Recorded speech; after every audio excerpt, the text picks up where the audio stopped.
In New Japan, if your partner doesn't speak much English, how do you lay out the match and call it in the ring? In New Japan, specifically, because I worked there. A little bit of a flex. First ever IWGP Intercontinental Champion.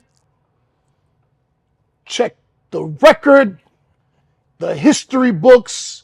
On my way to becoming the first ever IWGP Intercontinental Champion, I beat two young men who would go on to become aces for New Japan Pro Wrestling. The first person I beat in that tournament was a young man named Kazuchika Okada.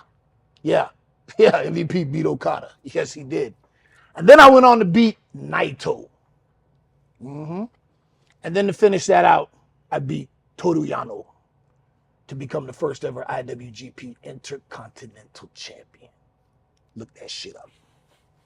Anyway, my friend and mentor, Dave Johnson, wrestled in Japan back in the day. All Japan, he was with. The Blackhearts, with tag team. And he told me that in Japan, they might not speak English, but they speak wrestling. Oh, all right. And that's one of the things that I love about professional wrestling. And I've said it many times. Lucha Libre is different because in Mexico, in pro wrestling, we're taught to do everything on the left side. So if you notice, when guys are beating something up, it's always the left arm. It's always the left side of the body. Why? I'm not exactly sure who started that, but it's just the foundation of wrestling, pro wrestling 101. You lock up and take a headlock.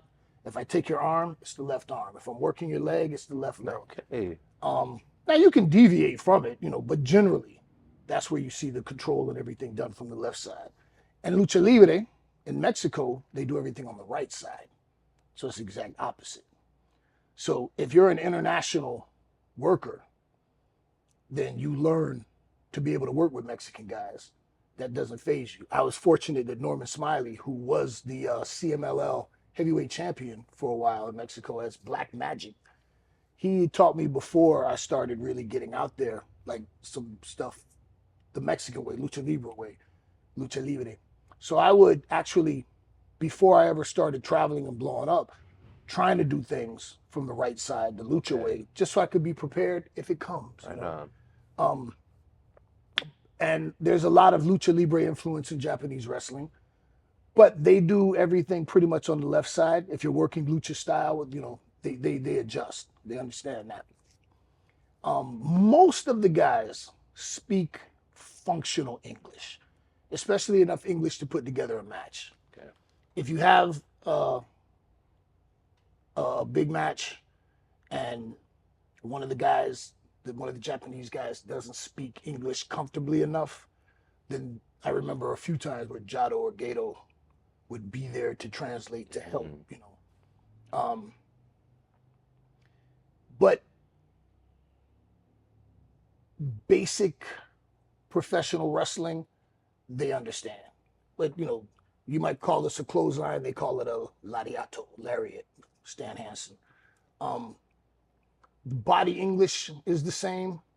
Like if I shoot you into the rope and you're coming off and I turn this way with my arm here, I don't have to tell you hip toss.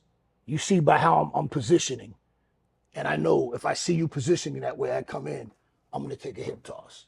If I come up feet around and I see you like this, I'm going to feed for an arm drag. These are things that you just know. You don't have to communicate once you get to a certain level.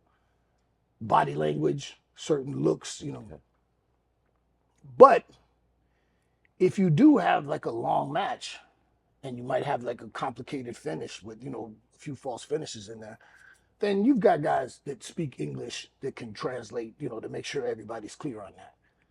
But once you get to calling it in the ring, that's a little bit more difficult.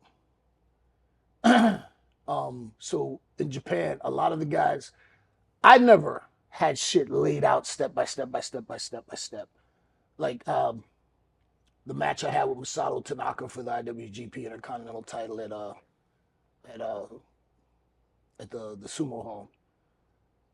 We had that kind of laid out a little bit more. Match I had with Makabe, because he speaks some English, but I remember Gato